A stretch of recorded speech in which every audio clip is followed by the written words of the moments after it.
everybody, welcome back to my channel. Today is going to be my TBR video for the Owls Readathon.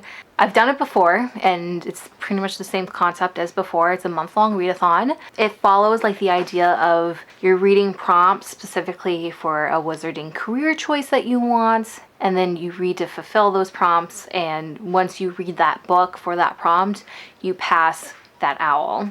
I like this readathon a lot. I think it actually follows the idea of test taking pretty closely, despite not really being a test taking sort of thing. Very much like before, I was studying to be a librarian. I'm going to do so again this time. I may do something else eventually, but as someone whose career choice right now is a librarian's assistant, I think this fits my vibe pretty closely. Now for the owls, I have to read a book that fulfills the Ancient Runes prompt, the arithmancy prompts, the defense against the dark arts prompt, the transfiguration prompt, and history of magic prompt. Now, in order to participate in the Newts readathon, it piggybacks off the idea of the Owls readathon. In order to be a librarian and pass the Newts, I actually have to get an O in Ancient Runes, an E in Defense Against the Dark Arts, and an E in History of Magic. So out of these 5 prompts, I definitely need to complete Ancient Runes, Defense Against the Dark Arts, and History of Magic. I'm very much a mood reader, but those are definitely the 3 prompts that I have to focus on if I can't fulfill all of them. Now, I just realized I'm kind of getting ahead of myself. If you don't know what the prompts are or what this is, I'm going to leave our host, who is Book Roast, that's the channel's name. I'm going to leave her video down below, and in her video, she explains more of what this is and what the prompts are. But basically, if I wanted to be a magical librarian, I have to pass my owls, and to pass my owls, I need to read these books. The first prompt, Ancient Runes, which is the heart rune. Read a book that has a heart on the cover or the title. And for that, I chose Uncanny by David McInnes Gill. And the word heart is right here. The heart wants what it wants. It's probably splitting hairs, and I don't know if it counts, but I'm making it count because I honestly didn't know what to choose for these prompts. I have to say, sorry, I just got really distracted. I totally forgot that I left this bookmark in here. It's basically a signed book plate. I should put that in a better spot so I don't lose it again. But anyways, thought was there and it was gone. We're just going to start this thought over because I don't know where I left off because I got distracted.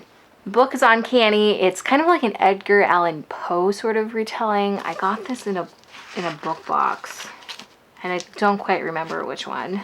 I think it's actually a retelling on the Telltale Heart, which is why the little subtitle is The Heart Wants What It Wants. But it's been so long that I don't quite remember. Ooh, I kind of like the idea of it. It's set in Boston, which I kind of like that it's set in Boston. I'm probably going to be a little biased towards it then. And our main character is Willow Jane Conning, and she's about to turn 16, and she doesn't expect a whole lot, like maybe a cake and some candles, and just trying to live her very normal life. But it looks like something supernatural is going to make her life go awry, something that is actually in connection to the Boston's Granary burying ground. And if you're not familiar with Boston, that's actually a pretty well-known cemetery, kind of in the heart of Boston, around the Freedom Trail, and it's a very historical cemetery as well. I did a video on the most haunted places in Boston around Halloween, and that cemetery was actually one of the locations. The second prompt, Arithmancy, Magical Qualities of 2, a balance of opposites. Read something outside your favorite genre. And for that, I actually chose something from another video that I did. Strangers pick books that I'm going to buy, and one of those books is Your Second Life Begins When You Realize You Only Have One by Raphael Goriadano. Based on what I saw on the back and the cover itself, when I buy books that I haven't read before, I tend to base my choices off of the cover. I know you shouldn't do that, but I do. And this isn't normally something I would go ahead and grab, especially since I'm not a huge fan of paperbacks. But it seems like our main character, Camille, is probably going through, it seems like she's going through a midlife crisis sort of thing. So not necessarily something I would gravitate towards, which is why I picked this for this prompt. I've also been meaning to read the books from that video because I would like to do a follow-up of my thoughts on those books. Third prompt, Defense Against the Dark Arts, Grindylows, book set at the seacoast. I had 2 choices here, but because I didn't realize this one was set in Boston, this technically counts too. Boston is set on the coast, so if I only read this would count for Ancient Runes and Defense Against the Dark Arts, because Boston's on the coast. The other option that I had was Ironcast by Destiny Soria. This is also set in Boston in 1919, excuse me. And our main character, Corinne, is a devil-may-care sort of heiress, and she has a friend by, I'm sorry, I misread this. Ada Navarra, who's our main character, is the daughter of immigrants, and her friend Corinne Wells, the devil-may-care heiress, make an unlikely pair. And it seems that they actually have the ability to do magic. They do kind of like shows together, and when a job goes awry, Ada is imprisoned and she realizes they're on the precipice of danger. Only Corinne can break her out of Haversham Asylum. So this looks like this is going to be a book about magic and mobsters, which seems like a fun combination. And the other choice that I had, because like I said, I now have 3 choices for this prompt, is The Starless Sea by Erin Morgenstern. I've been meaning to read this for a while, actually. I loved The Night Circus. I want to read this one. Zachary, who's our main character, is searching for his door, although he doesn't know it. He kind of follows the Silent Siren song, and it seems like this is going to take place along the sea and the shores of the Starless Sea.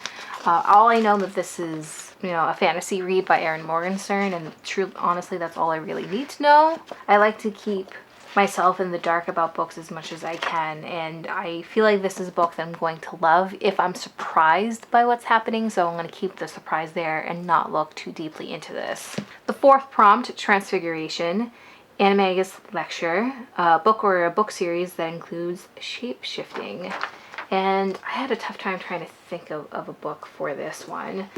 But in the end, I chose Grim Lovelies by Shepard. And just reading up the back real quick, it looks like our main character was enchanted from animal to human. And our main character, whose name is Nook, remembers nothing from her life before and envies the human world as she watches from the windows. Oh, okay, as I continue reading the back, it sounds like the person who changed her dies and she has 3 days to break the spell or she's kind of doomed. So we have that going for this book. And the last prompt, which is History of Magic, Witch Hunts, a book featuring witches or wizards. And for that I had chosen Ironcast, since our main character can do magic. Although I feel like since we have magic here, this could also count for that as well. And I'm sure there's probably another book here that can probably count for that, but I'll figure it out. Yeah, so that's everything I'm going to try to read in April. Let me know down in the comments if you're also participating in this readathon. I feel like I feel like I've seen a lot of TBRs focused around this readathon, because I feel like we're all at home and we're all like, well, heck, why not participate in a readathon? So let me know down in the comments if you're participating, and if you're not, let me know what you plan on reading next. And as always, I hope you guys enjoyed this video, and I guess it's ta-ta for now. Bye guys!